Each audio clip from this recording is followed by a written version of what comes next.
Alright, so the first thing I'm actually going to do is I'm going to start in Photoshop, and I have this photo sized to 10 by 8.25, which is the size of an out of the page protector life crafted page. And then I have a bunch of photos that I want to be on this full page photo, like this full page photo spread, as little squares. And what I'm going to do with these squares is I'm going to make them actually open up advent calendar style. So I'm picking out my photos, and I'm going to do 4 separate photos because I decided that we went mural hopping in Nashville, which is a thing, and I decided that rather than have a page for every single one of these mural photos, that instead I would make one page with my favorite mural photo of us together that had also the other mural photos too. So I'm cropping these all to 2 by 2 inches, and I'm just dropping them on my canvas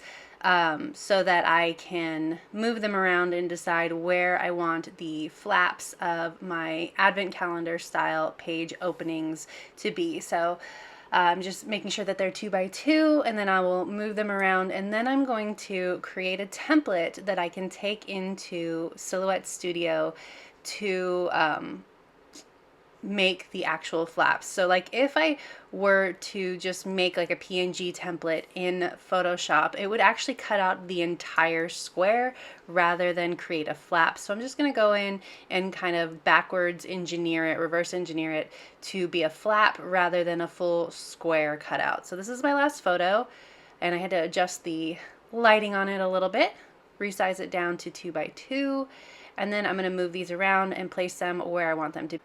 I wish that the one on the bottom left ended up being a bit farther from the rings, and you can see that I have guidelines in the middle, so I have one middle guideline for the middle of my page, one on either side of that for like the rings, and I wish that I had moved the one of like the close-up of us out, and you'll see why when I start scrapbooking. So now I've changed the canvas size to 8.5 by 11, and I've selected all of these photos and cut them out just by hitting the delete key from that photo. And then I'm going to save it as a PNG file, and I'm going to open it up in Silhouette Studio. And then rather than just letting Silhouette decide my cut lines, because that's going to cut out the entire square, need to rotate it, put it back on 8.5 by 11. This is not going to print and cut. I did turn on the guides. It was obviously too big, so I'm going to print it separately. But I'm going to center this on the page, and rather than letting Silhouette decide my cut lines, I'm going to use the cut lines that it automatically adds as sort of a template for putting my own lines there. So you can see I have these 4 squares. I'm not going to move them at all. Well, that's not true. I move them and put it back. And now I'm going to take the line tool. I thought that maybe I could just delete one of these lines, but it was not working for me. So I'm going to take the line tool instead here in a second. I'm messing around first. Okay, so I'm just going to draw a line, go straight up 2 inches. Then I'm going to duplicate it and drag it across. I forgot to duplicate it first, so I have to go back and put that one back. Okay, so now I have 3 lines that I'm going to just copy and paste over to the rest of the squares, deleting the squares as I go along. And then that will give me just 3 cuts instead of 4 to make the whole square, so that I can then take my printed photo, and I will use a scoreboard to create the flappy, the flappy part so that it bends a little bit better. So now I can print out my photo without the holes. I'm just going to print it out plain. And then I'm going to print my square photos separately on 4x6 paper. So I'm just going to go ahead and do that. Let it cut out on the silhouette. And you can see it does 1, 2, 3 on all 4 squares. And then when it's done cutting, I can just cut it out, cut it in half, and cut my holes. So you can see this flap here. Perfect. I'm going to get my scoreboard out and make the fold a little bit more solid rather than just a flap. So here you can see me doing that. And I'm going to repeat the process with all of the flaps. So I'm just bending it enough so that it doesn't damage the photo, but you know, has a nice crisp crease. Then I cut my photos out, my smaller photos, with a white border just around the outside edges. And I'm just going to take washi tape and tape them to the back of this photo. So I'm not even going to bother trying to use a tape runner or anything like that. I'm just going to washi tape them because I know eventually the page will get glued to whatever page comes before and after it, so it will be sandwiched in there and nice and solid as a rock. So I'm just taking this washi, putting it along the edge, lining it up, and then I'll secure it with some more washi in an X across the back so that it's more solid than just a strip, which is what I decided after fighting with this strip at the top of the paper. And then I will just repeat the process for all of the photos. Now that they are all folded and ready to go, I need some tabs, and I decided to use the Citrus Twist Flea Market Findings version 2 collection, and I'm going to use these tags. There's one in that collection, and then I got a bunch from my design team box that they're selling these different colors in the store. So I decided to pull out a bunch of blue ones, basically because it was the only one I had 4 of. But also the blue matches really well, so I wasn't mad about it.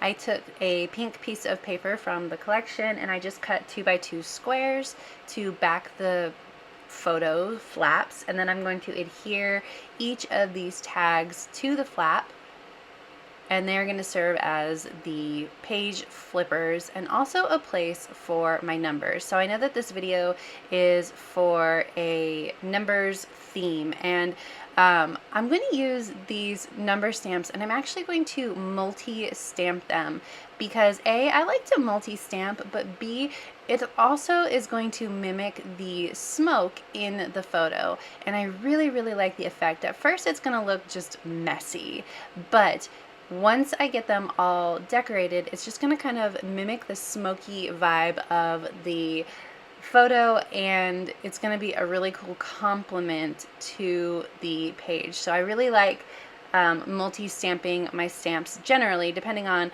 what I'm doing, but this was a really cool effect for this specific photo, and I really like the way that it worked out. I'm also going to stamp somewhat over the photo in places too. I don't want to cover up the photo too much. I do want these to feel like they are all separate little pieces, but still part of the whole. So I don't want to stamp on the photo too much, but I do want it to sort of blend in so that it all kind of looks like it was meant to be, I guess.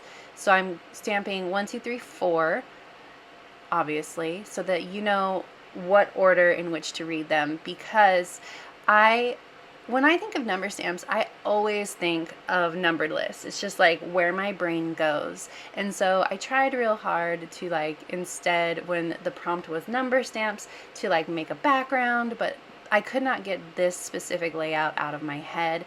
So I went with it. Anyway, now I'm going to decorate the flaps of these photos. So again, I want things to look like they are both separate from the photo but also part of the photo. So I'm trying not to decorate too much to sort of mess up the flow of the photo, but I want each flap to have its own little vibe. So I have these puffy stickers. I decided to go with 2 circles. One says playtime, the other one says love this day. And then I don't want to go with circles on the opposite flaps because I felt like it would be too many circles. Going through all of the die cuts and adding some to the inside as well. I don't want the insides to be just plain tags, so I put that so loved inside there. I'm going to put this where I want to be on the inside of this one, and then I realized I want it to face the other way. And I like the little pop of yellow that gives that flap, so we're going to go with a little bit more yellow on the page. I like the contrast of the yellow because the whole thing is sort of blue and purple and pink, so I liked the contrast of the brighter color. I'm going to move this up, or I'm going to move it because I decided I want to add some of this trim from the Flea Market Findings collection to the page. So I'm going to pull this up, even though I did use liquid glue. It leaves a little smudge down there at the bottom, but I'll clean it up before I finish the page. But I did decide after that I'm going to actually put this here, so that's fun. I didn't need to probably move it, but I didn't want there to be a lot of space between the trim and the word bit that I chose. Oh well, live and learn. So I decided to go with this deep blue just because I really like the texture and the pom-pom trim on it. It's kind of hard to see, especially on the video, but in real life it's a little bit easier to see it. Just going to tuck this under here, and I'll fix that little gloopy part later. Then I decided to do the same thing with this bright yellow trim because of the yellow die cut down at the bottom. I'm going to get some mirroring yellow, so I'm going to trim this into a fishtail banner, and then I'm going to line that top flap here, and I'm just going to stick it down with some tape runner. It kind of feels like a faux suede, almost microfibery, so I knew that it would stick down pretty well. And I like the twin images of the two yellows there we've got going on. It just adds a little bit of vibrancy and pop to the page. I need something to go over it though, because it just looks like a weird random yellow piece of trim up there. So I'm going to add this that says "this moment." That'll add a little bit more green too. We're kind of adding green to nearly every cluster, green and yellow. Alright, so we're getting close here. I'm feeling like I just need a little bit more. It's like not quite feeling cohesive to me yet. I guess that's the word. I'm going to add in some more puffy stickers. I'm trying to cover up that blotchy part with a puffy sticker, but it's just not going to happen. So I'm going to have to use my fingernails and peel it off later. Then I'm going to add in this yellow baker's twine. It's yellow and white from the collection to each of these tags. So I'm just going to add a little bows to each one, and that adds a nice pop of texture and different vibe to each of these clusters, and it starts filling up the space a little bit more, which I like. The last thing I'm going to do is add in a title. So I'm going to get out the letter stickers, and I got out my trusty ruler to align my letters, and I'm actually going to put it right over the center, even though that is the sort of glorious part of that photo. I felt like it fit best there, and it didn't detract from the photo, but rather drew your eye to it in a way that really works because of the colors that I chose. So obviously I chose this deep blue that kind of blends in with the background quite a bit. So I'm going to put that, I'm going to bridge the two sides of the photo. I'll cut it eventually. And then I'm going to use these pink stickers up here where it's nice and blue that says Nashville for the rest of my title. And I didn't feel like it covered up too much. I liked the way that it looked. Normally I would not cover up the center of my photo that way, but I really liked the way that it drew all four of those flaps together and made the whole design really cohesive. I thought it worked really well. So then I'm going to cut these apart, and I'm going to add in my journaling to each of the tags on the inside. And then I'm going to call it good. So if you enjoyed this video, I'd love it if you give it a thumbs up.